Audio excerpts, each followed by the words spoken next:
রঘু,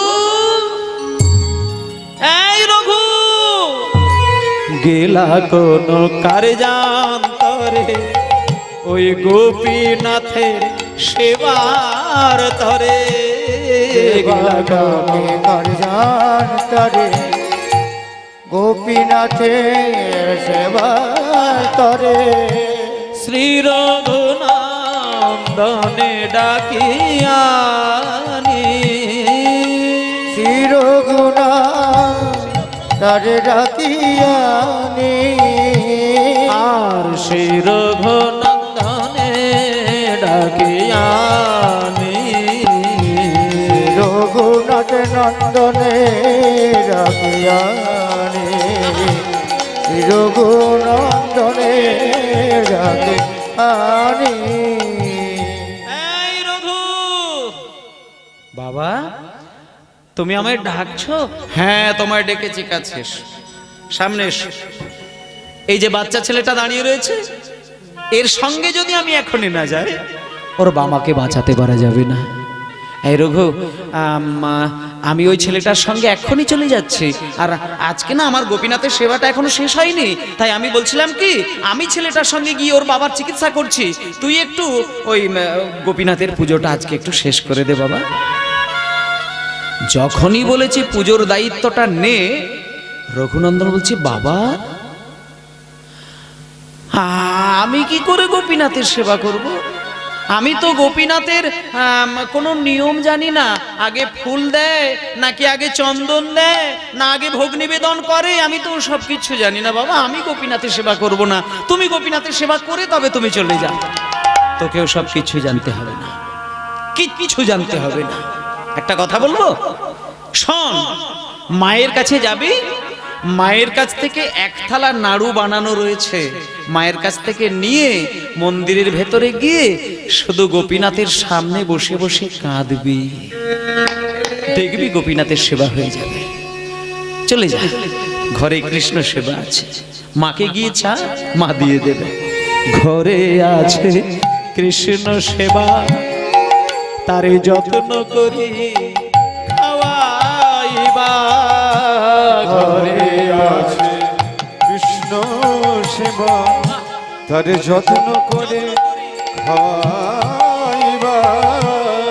এত বলি মুকুন্দ চলিলা, এত বলি মুকুন্দ চলিলা, আর এত বলি মুকুন্দ চলিলা, এত বলি মুকুন্দ চলিলা, এত বলি মুকুন্দ চলিলা। বাবা বেরিয়ে গেল। ওমা দেখুন, শুধু মন্দির থেকে বাবা দু পায়ে গিয়েছে, সঙ্গে সঙ্গে ছুটে এসে বাবার হাতটা ধরলো রঘুনন্দন। বাবা তুমি যাচ্ছ কোথায়? বলছি আমি গোপীনাথের সেবাটা যে করব, আমি তো গোপীনাথের সেই মন্ত্রটা জানি না। কি বললি? মন্ত্র? আর একবার বল, মন্ত্র। বারবার বল, মন্ত্র মন্ত্র মন্ত্র মন্ত্র মন্ত্র মন্ত্র। এই রঘু, আচ্ছা বারবার বললে কি হচ্ছে দেখতো? মন্তর মন্তর মন্তর মন্তর মন্তর মন তোর মন তোর কিবা হবে শুদ্ধ মন্তর। হরি হরি কবি মন্ত্র, ওরে কিবা হবে শুদ্ধ মন্তর, কবি শুদ্ধ মন্তর। ওরে থাকে যদি শুদ্ধ মন্তর, কিবা হবে শুদ্ধ মন্তর। যদি শুদ্ধ মন্তর, কিবা কবি শুদ্ধ মন্তর। আরে রঘু, মন্ত্র মন্ত্র মন্ত্র, মনের সঙ্গে ত্র যোগ করলে তো মন্ত্র। মন ত্র, ত্র মানে হচ্ছে ত্রাণ, মানে পরিষ্কার, স্নান করে যাওয়া। মনে যদি একটা নোংরা এসে যায় ত্রাণ করে দেবে। মনে যদি একটা পাপ এসে যায় ত্রাণ করে দেবে, পরিষ্কার করে দেবে। তাহলে রঘু, মনকে ত্রাণ করার জন্য মনযুক্ত ত্র সমান মন্ত্র। কিন্তু তুই তো এখন বাচ্চা ছেলে, তোর মনে এখন কিচ্ছু আসে না, কিচ্ছু না, একেবারে পরিষ্কার। তাই এখন তোকে মন্ত্র নিতে হবে না, বড় হলে মন্ত্র শিখবি। এখন শুধু ভগবানকে ডেকে যা, শুধু ডেকে যা। যখনই বলেছে ডেকে যা, রঘুনন্দন বলছে আচ্ছা বাবা, আমি যদি গোপীনাথের মন্দিরে গিয়ে নাড়ুগুলো নিয়ে যাই, গোপীনাথ আমার হাত থেকে নাড়ুগুলো খাবে? কেন খাবে না? কেন খাবে না? ধ্রুবর হাতে খেয়েছে, প্রহ্লাদের হাতে খেয়েছে, তা তোর হাতে খাবে না কেন? যা, আমার হাত দেরি করলে চলবে না। মায়ের কাছে নাড়ুর থালা রয়েছে, চেয়ে নিয়ে চলে যা, আমি এক্ষুনি শীঘ্রই বেরিয়ে যাচ্ছি। পিতার আদেশ পাইয়া পূজার সামগ্রী লইয়া, পিতার আদেশ পাইয়া পূজার সামগ্রী লইয়া, এত বলি গোপীনাথে সম্মুখে ধরিলা, এত বলি গোপীনাথে সম্মুখে ধরিলা, আর গোপীনাথের সম্মুখে ধরিলা, গোপীনাথের সম্মুখে ধরিলা, গোপীনাথে সম্মুখে ধরিলা। ও মা, মা, 5 বছরের ছেলের এইবার দেখুন ভক্তি কাকে, এইবার আসল জায়গাটা শুরু হলো। মানে বাবা শুধু বলে দিয়ে গেল একটা কথার কথা, যে এই রঘু, গোপীনাথ নাড়ু খাবে, খাবে খাবে খাবে, ধ্রুবর হাতে খেয়েছে, তোর হাতে খাবে না কেন? এটা তো আমরা কথার কথা বলি বাচ্চা ছেলেকে ভোলানোর জন্য। আজকে রঘুনন্দনকে যখনই বাবা বলে দিয়ে গেছে নাড়ু খাবে, সে বেটা ভেবেছে গোপীনাথ মানুষের মতো নাড়ু খায়। এক বিন্দু বানানো কাহিনী নয়, এইখানটা একটু দেখুন। এইবার সে ভাবলো গোপীনাথ আমাদেরই মতো চিবিয়ে চিবিয়ে খাবে। মায়ের কাছ থেকে নাড়ুর থালাটা চাইছে, মা, ও মা, মা, ও মা, ওই বাবা, এই কি মামা করছিস? ও মা, বাবা এক্ষুনি একটা বাচ্চা ছেলের সঙ্গে জোর করে চলে গেল, আর বাবা আমাকে সব দায়িত্ব দিয়েছে।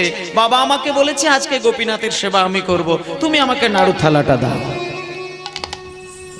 সে কি রে, তুই করবি গোপীনাথের সেবা? হ্যাঁ, বাবা আমাকে বলে গেল। তো তুই নিয়ম জানিস? না বাবা আমাকে বললো নিয়ম টিয়ম কিচ্ছু জানতে হবে না, শুধু নাড়ু থালা নিয়ে গোপীনাথের সামনে কাঁদলেই নাকি গোপীনাথ খাবে বলেছে। তুই মন্ত্র জানিস? না বাবা আমাকে বললো মন্ত্র তন্ত্র কিচ্ছু জানতে হবে না, শুধু গোপীনাথের সামনে দাঁড়ালেই গোপীনাথ খাবে বলেছে, তুমি আমাকে নাড়ু থালা দাও। তোকে তোর বাবা এটা বললো? হ্যাঁ বাবা বলে দিয়ে এক্ষুনি বেরিয়ে গেল। হায় হায়, মা কিচ্ছু বলল না, শুধু দম করে ছুটে গিয়ে মন্দিরে ঢুকে গোপীনাথের সামনে গিয়ে বলছে, ঠাকুর, তোমাকে নিয়ে বাপ বেটা মিলে কি যে শুরু করেছে ঠাকুর, এদের যদি কোনো ভুল হয়ে যায় ঠাকুর, পাপ যদি হয় তুমি যেন নিও না, সব পাপের বোঝা তুমি আমায় দিয়ে দিও ঠাকুর। এই হলো মায়ের মন। কুপুত্র যদি বা হয়, কো মাতা কদাপি নয়। ছেলে মেয়ে খারাপ হলেও মা বাবা কখনো কোনো দিন খারাপ হতে পারে না। হাজার হাজার মা কত কষ্ট নাভির নিচে চেপে রেখে দিয়েছে, নাভি থেকে উঠতে দেয়। কত মায়ের বেদনা কেউ বুঝতে পারে না, নীরবে মৃত্যুবরণ করছে। প্রমাণ তো আপনাদের আমি দিয়েছি, ইউটিউবে আপনারা দেখেছেন এই ঘটনাগুলো। সাঁতরাগাছি স্টেশনের ঘটনা, আমার নিজের প্র্যাকটিক্যাল তো দেখা। কত মা কাঁদছে, কিন্তু একজন মাকেই শুধু দেখে আমি পাগল হয়েছিলাম। 86 বছর বয়সী মা। আমি একটু কেঁদে উঠেছিলাম, মাকে গলা জড়িয়ে ধরে শুধু প্রশ্নটা করেছিলাম যে মা, আপনার নিশ্চয়ই সন্তানাদি নেই? মা জননী আছাড় খেয়ে পড়লেন, বলে বাবা সন্তান তোমার মতো আমার তিনটে সন্তান আমি এই গর্ভে ধারণ করেছি। গর্ভে ধারণ করে আমার নাড়ি ছেদন করে আমার স্তন দুগ্ধ খাইয়ে আমার আদর ভালোবাসা দিয়ে স্বামীর সঞ্চিত ধন ক্ষয় করে 3টে ছেলেকে আমি মানুষ করেছি। বড় ছেলে মেজ ছেলে সরকারি চাকরি পেয়ে গেল, ছোট ছেলে বিরাট বড় ব্যবসায় উন্নতি ঘটালো। যতদিন স্বামী বেঁচে ছিলেন ততদিন স্বামীর হাতে গড়া যে রাজবাড়ি, সেই রাজবাড়ির বারান্দায় নিজেকে রানী বলে মনে করতাম। কিন্তু যেদিন স্বামী চলে গেল বাবা, কপাল ভালো নয়। স্বামীর পেনশনের টাকাটুকু আমার হাতে আসবে এই কপাল আমি তৈরি করিনি। 3টে ছেলে আমাকে তুলে নিয়ে গিয়ে সমস্ত আমার নামের পেনশনের টাকা তুলে মাইনে করে বৃদ্ধাশ্রমে আমাকে নীরবে বসিয়ে দিয়ে সমস্ত পেটে ধরা ছেলে আত্মসাৎ করে বেড়াচ্ছে। এ দুঃখ কাকে বলবো, বলার নেই। নীরবে শুধু বসে বসে কাঁদি, ঈশ্বরকে জানাই, ঠাকুর আমি নিজের ব্যথা বেদনা জ্বালা সহ্য করে আমি একদিন তোমার চরণ আমি পাবো, কিন্তু আমি তোমাকে শুধু আগে থেকে বলে যাই যে 3টে ছেলে আমাকে বৃদ্ধাশ্রমে বসিয়েছে, তোমাকে শুধু জানাই ওরা যেখানেই থাকুক তুমি ওদেরকে সুখে রেখো, দুঃখ দিও না। ওরা জানে না কি ভুল করছে, ওদেরকে দুঃখ দিও না। যে মাকে কাঙালিনী করে ভিখারিনী করে বৃদ্ধাশ্রমে বসিয়ে রেখে দিয়েছে, সেই মা ছেলের দুঃখের কথা চেপে সুখের কথা বলছে। ভগবানকে বলুন এই মাকে ভালো না বেশে ঈশ্বর উপাসনা কিচ্ছু হবে না, কিচ্ছু হতে পারে না। যে মা সন্তানের শুভ কামনা করে নিজের জীবন শেষ করে, এরকম মাকে না খাইয়ে, এরকম মাকে সম্মান না দিয়ে ঈশ্বরের চরণে সারা জীবন যতই দামি দামি ধূপকাঠি জ্বালাক, ওই ধূপের গন্ধ রাস্তার কুকুরের নাকে যাবে, ভগবানের নাকে যাবে না। মাতৃসেবা ঈশ্বরের সেবা, পিতামাতার চরণ সেবা ঈশ্বরের সেবা, এটা ভুলে গেলে চলবে না। তাই আজকে সেই রকমই সন্তান রঘুনন্দন মা গিয়ে গোপীনাথকে বলছে, ঠাকুর এদের বাপ বেটার যদি কোনো অপরাধ হয়, যদি কোনো পাপ করে, তুমি পাপ নিও না, সব পাপ তুমি আমাকে দিয়ে দিও, ওদেরকে তুমি কষ্ট দিও না। এই রঘু চলে যা, নাড়ুর থালা নিয়ে মন্দিরে চলে যা, বাবা তোকে দায়িত্ব দিয়েছে গোপীনাথের সেবা করবি, যা তুই কেমন করে গোপীনাথের সেবা করিস যা। এইবার নাড়ুর থালা নিয়ে মায়ের হাতে করে নাড়ুর থালাটা নিয়ে 1 পা 2 পা করে ছোট্ট ছেলে 5টা বছর বয়স, ছোট্ট ছোট্ট পায়ে ছোট্ট ছোট্ট হাতে আদো আদো বুলিতে মন্দিরে প্রবেশ করেছে। গোপীনাথের সামনে গিয়ে নাড়ুর থালাটা ধরছে, ও গো গোপীনাথ,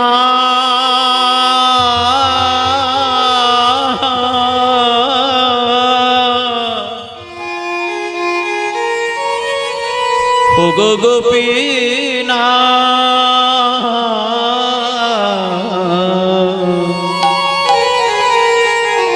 আমার গোপীনাথ।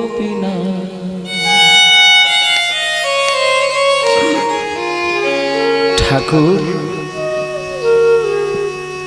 আমি তোমার কোনো নিয়ম জানি না ঠাকুর, তুমি তো দেখলে যে একটা বাচ্চা ছেলে বাবাকে জোর করে তুলে নিয়ে চলে গেল। ঠাকুর আমি তো কোনো দিন তোমার সেবা দেইনি, আমি মন্ত্র জানি না, শাস্ত্র জানি না, শিক্ষা জ্ঞান বুদ্ধি কিচ্ছু জানি না। ঠাকুর তুমি আমার কাছ থেকে সেবা তুমি নিজে খাও, তুমি নিজে গ্রহণ করো। ঠাকুর ও গো গোপীনাথ,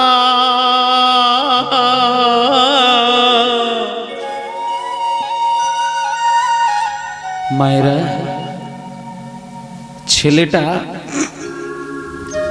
মন্দিরে কয়েক ঘন্টা ধরে চেষ্টা করছে নাড়ু খাওয়ানোর, কিন্তু ছেলেটা জানে না যে পাথরের মূর্তি সে কোনোদিন কথা বলতেও পারে না, পাথরের ঠাকুর কোনোদিন হাত নাড়তে জানে না, দৃষ্টি দিয়ে প্রসাদ করে।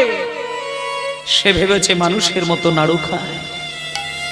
নাড়ুর থালাটা পাশে রেখে দিয়ে বলছে, ঠাকুর তুমি কেন নাড়ু খাবে না আমি জানি। তুমি আসলে খুব লাজুক ঠাকুর।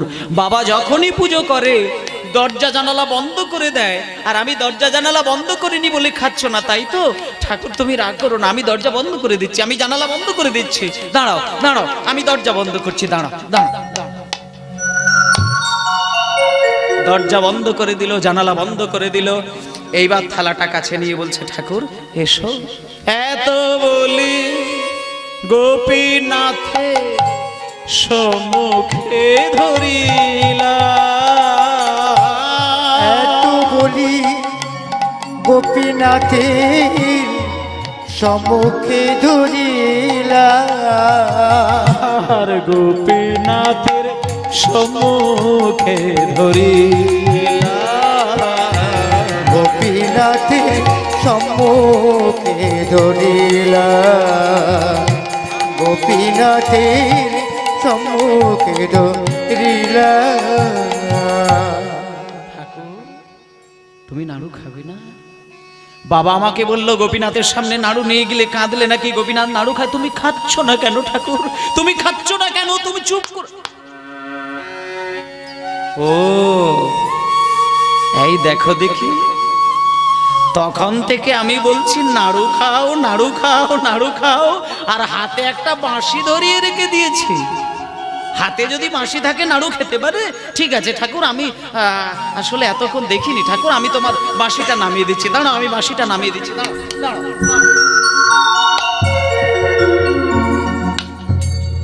বাঁশিটা নামিয়ে দিলেন, মাথার চূড়া নামিয়ে দিলেন। ছেলেটার কি বিশ্বাস, ভাবলো বোধহয় সত্যিই হাতে তুলে নাড়ু খাবে। বাঁশি নামালো, খেলো না। হাজার চেষ্টা করলো, খেলো না। দরজা জানালা বন্ধ করে দিল, খেলো না। এইবার একটুখানি অন্যদিকে চলে গেল। আজকে যে ছেলেটা যে গোপীনাথকে চেষ্টা করছে, সেই ছেলে সেই গোপীনাথের ঘটনা আমি বলে দিচ্ছি। সেই গোপীনাথ এখনো দাঁড়িয়ে রয়েছে সেই জায়গায়। এই জন্যই বলছিলাম আপনারা দেখে আসবেন সেই জায়গাটা। অপূর্ব লীলা কথা। আজকে যখন দেখলো নাড়ু খাচ্ছেই না খাচ্ছেই না খাচ্ছেই না, তখন এইবার রঘুনন্দন বলছে, ঠাকুর আমি এইবার পরিষ্কার হলাম যে তুমি কেন নাড়ু খাবে না। তুমি আসলে বাবার ওপরে রাগ করেছো। বাবা তোমাকে সাজাতে সাজাতে চলে গেছে, তো সেই জন্য বাবার ওপরে রাগে দুঃখে মানে অভিমানে তুমি আমার হাতে নাড়ু খাচ্ছ না। ঠাকুর তুমি বাবার উপরে রাগ করো না, বাবা যেতে চায় না, একটা বাচ্চা ছেলে জোর করে তুলে নিয়ে গেছে, আমি তোমাকে সাজিয়ে দেব, তাহলে তো তোমার কষ্ট নেই। ঠাকুর এসো, আমি তোমায় সাজাবো। এই বলে মায়েরা কি করলো দেখুন, নাড়ুর থালাটাকে সরিয়ে দিয়ে বেদি থেকে গোপীনাথকে নামিয়ে কোলে বসিয়ে নিয়েছেন। এবার বাবা সুন্দর করে ধুতি পরিয়ে দিয়েছিল, ধুতিটাকে খুলে দিয়েছেন। কোমরে একটা ওড়না বাঁধা ছিল, ওটাও খুলে দিলেন। কি সুন্দর গলায় ওড়না জড়ানো ছিল, ওটা খুলে দিলেন। যত অলংকার ছিল, গয়নাগাটি ছিল, ওইগুলো খুলে দিলেন। দিয়ে এবার ছোট্ট ছেলে পাগলের মতন হয়ে নিজের আপন মনে নিজে সাজিয়ে দিচ্ছেন।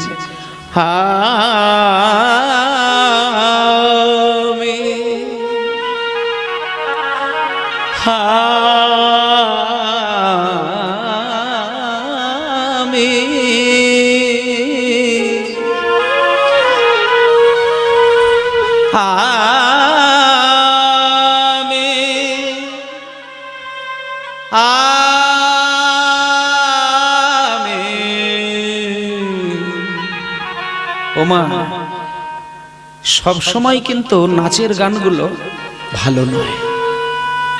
নাচের গান গাইতে আমরাও পারি, কিন্তু নাচের গানে নাচই হয়, ভেতরে ভাব আসে না। রাধে রাধে। যে গানে ঈশ্বরের প্রতি ভাব জাগে না, যে গানে ঈশ্বরের প্রেম চোখে বয় না, সে গান তো আমাদের জন্য নয়। হরিবাসরে দাঁড়িয়ে যদি ভাবের কথা ভুলে গিয়ে নাচার কথাই ভাবি, তাহলে তো সরাসরি একটা ড্যান্সের প্রোগ্রাম দেখা উচিত। হরিবাসরে তো একটু কৃষ্ণ প্রেম, একটু গৌর বলে, একটু কৃষ্ণ বলে, একটু লীলা শুনতে গিয়ে নীরবে কাঁদবো, এর থেকে আনন্দ কিসে পাবেন আপনি? কৃষ্ণ বলতে গিয়ে টপ টপ করে জল ঝরা, তার মধ্যে যে কি বেদনা, আর সেই বেদনা মিশ্রিত যে পরমানন্দ, সেটা যে হা কৃষ্ণ বলে কাঁদে সে ছাড়া কেউ জানে না। আজকের দেখুন এই গানটা বিলম্ব লয়ের গান, কিন্তু ধীর ভাবে শুধু শুনুন, দেখবেন হৃদয়টা দুলবে, মনটা দুলবে। রঘুনন্দনের ঘটনা।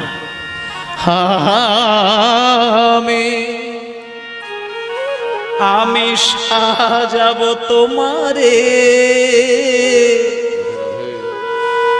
মোহন সাজে, আমার আশা ছিল মনে,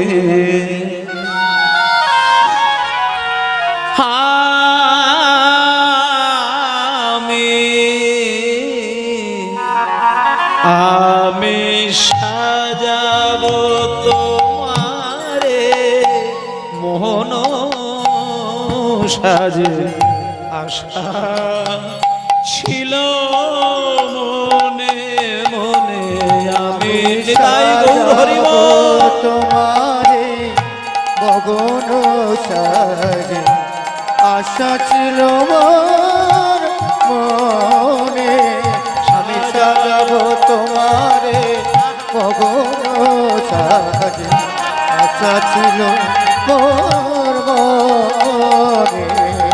এই দেখুন মা ও মায়েরা, একটা 5 বছরের ছেলে চেতনাটা দেখুন, গাছের ফুল নিয়ে বলছে, আস্তে গাছের ফুল নিয়ে বলছে, ঠাকুর আমি তোমাকে সাজিয়ে দেবো, কিন্তু এই গাছের ফুল দিয়ে নয়, আমি তোমাকে চন্দন দিয়ে সাজাবো, কিন্তু পাথরে ঘষা চন্দন নয়। কি ফুল দেবো জানো ঠাকুর, আমি কি চন্দন দেবো জানো ঠাকুর, মিশাইয়া আমার ভক্তি চন্দনে, আমার মন কুসুম দিব তোমার চরণে, তাই গৌর হরি হরি বল। ভক্তি চন্দনে আমার মন কুসুমে দিব তোমার ওই চরণে, আমি নয়নের জলে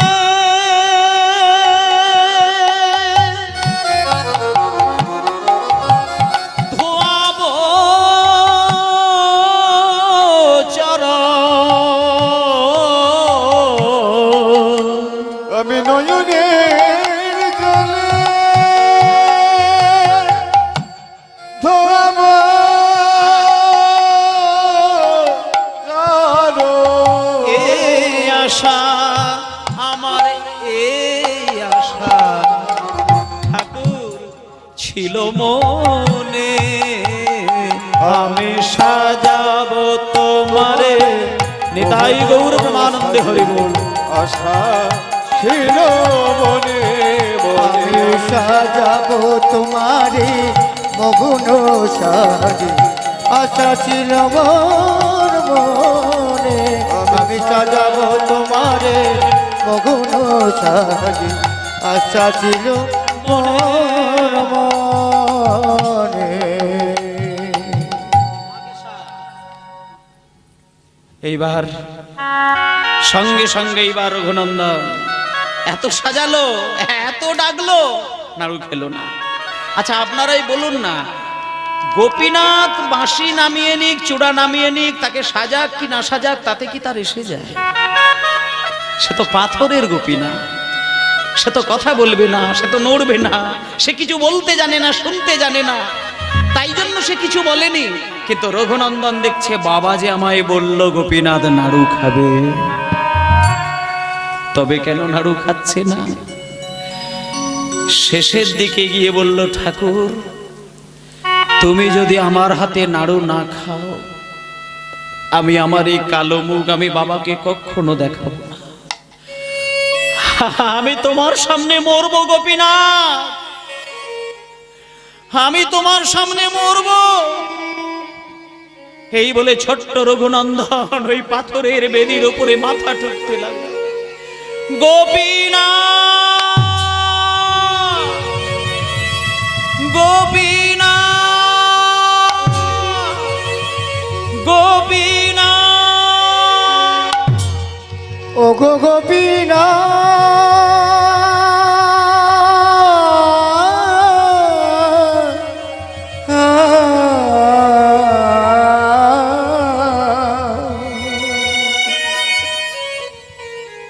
চোখের জলে আর রক্তে ভেসে যাচ্ছে মন্দির প্রান্ত।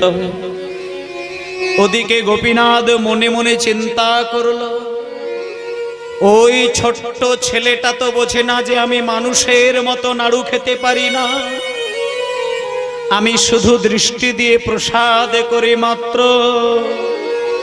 কিন্তু বাবার কথাই বিশ্বাস করে ভেবেছে বুঝি আমি মানুষের মতো নাড়ু খাই। উন্মাদের মতো ডাকতে ডাকতে মাথা ঠুকেই চলেছে। ওর মস্তকের আঘাতে যদি ওর মৃত্যু হয়, তাহলে এই পৃথিবীতে কেউ আর আমায় ভক্ত বৎসল ভগবান বলে ডাকবে না। হে কৃষ্ণ করুণার সিন্ধু, কেউ আর আমায় বলবে না।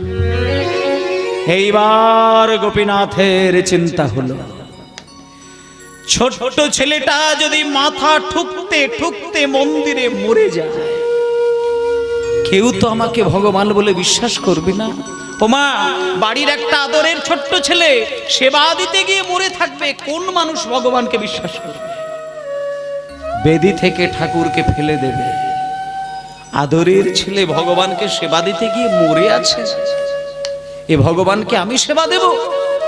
মাথা ঠুকে ঠুকে ঠুকে ঠুকে যখন মন্দির ভেসে যাচ্ছে চোখের জলে, তখন গোপীনাথ মনে মনে চিন্তা করলো, পরে যা হয় হোক দেখা যাবে, এখন তো আমি ছেলেটার প্রাণটা বাঁচাই।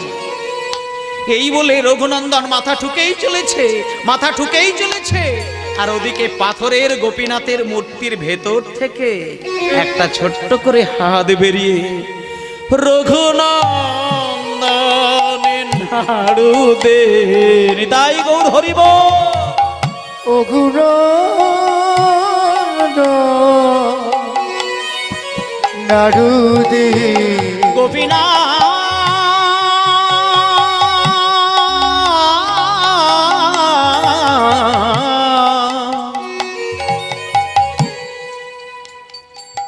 নাড়ু খাও গোপীনাথ নাড়ু খাও রঘুনন্দন নাড়ু দে।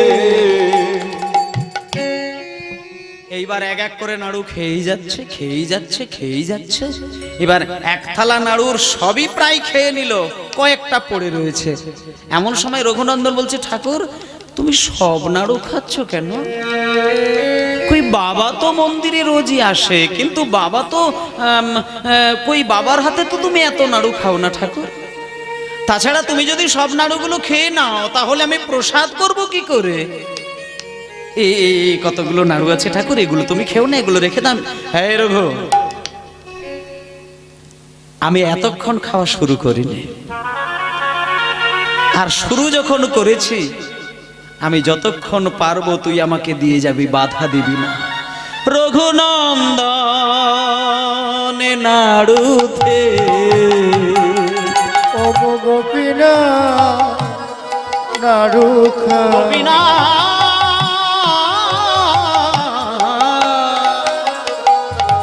নাড়ু খাও রঘুনন্দন নাড়ু দে গোপীনাথ নিতাই গৌর হরি বল। নাড়ু খাও। ঠাকুর তুমি ভুলিয়ে ভালিয়ে সব নাড়ুগুলো খেয়ে নিচ্ছ, তুমি তো সবই খেলে, একটা নাড়ু শুধু ওইটাও খাবে না? আমি ওটা দেব না। এই বলে দেখুন মা সব নাড়ুগুলো খেয়ে নিয়েছে, একটা নাড়ু শুধু পড়ে রয়েছে, ওইটা রঘুনন্দন করেছে কি, দুম করে থালা থেকে তুলে নিয়ে লুকিয়ে নিয়েছেন। ঠাকুর আমি এই একটা নাড়ু আমি তোমাকে দেব না। দে বলছি না, আমি দেব না। সব নাড়ু খেলে আমি প্রসাদ করে লোককে দেব কি করে? তাছাড়া বাবা এসে প্রসাদ চাইবে, বাবাকে আমি প্রসাদ দেব কি করে? এই একটা নাড়ু আছে, আমি ওটা দেব না। দে বলছি না, আমি দেব না। দে বলছি না, আমি দেব না, দেব না, দেব না। দিবি না? না আমি দেব না। তুই যদি ওই নাড়ুটা আমার হাতে তুলে না দিস, কালকে যখন তোর বাবা পুজো করতে আসবে, আমি প্রথমেই বলবো, রঘুকে পুজো করতে পাঠিয়েছিল, আমি বারবার নাড়ু চেয়েছি, আমাকে নাড়ু দেয়নি। হ্যাঁ না ঠাকুর, বলছি বাবাকে বলার দরকার নেই, ঠিক আছে আমি নাড়ুটা দিচ্ছি, কিন্তু ঠাকুর এতগুলো নাড়ু তো আমি মুখে তুলে দিলাম, শেষকালে নাড়ুটা তুমি হাত বাড়িয়ে হাতে চাইছো কেন? আগে দে তারপরে বলছি।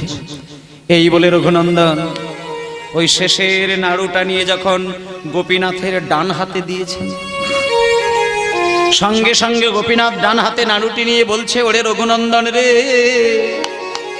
আমি গীতায় প্রতিজ্ঞা করেছি যে আমায় যেমন ভাবে ভালোবাসে রাধে রাধে। আমিও তাকেই ঠিক তেমনি ভাবে ভালোবাসি। এই কীর্তনের আসরে, এই হরি নামের আসরে যদি কেউ মন প্রাণ দিয়ে আমার একটুখানি কীর্তন সরে, আমিও তার হৃদয়ে মন্দিরে বসে মন দিয়ে সারা জীবন ধরে তার কথা শুনি। আর যদি কেউ আমার কথা ভেবে নয়ন জলে প্রাণ ভাসায়, গোলকে বসে বসে আমিও তার জন্য কাঁদি রে রঘু, ওরে রঘুনন্দন রে।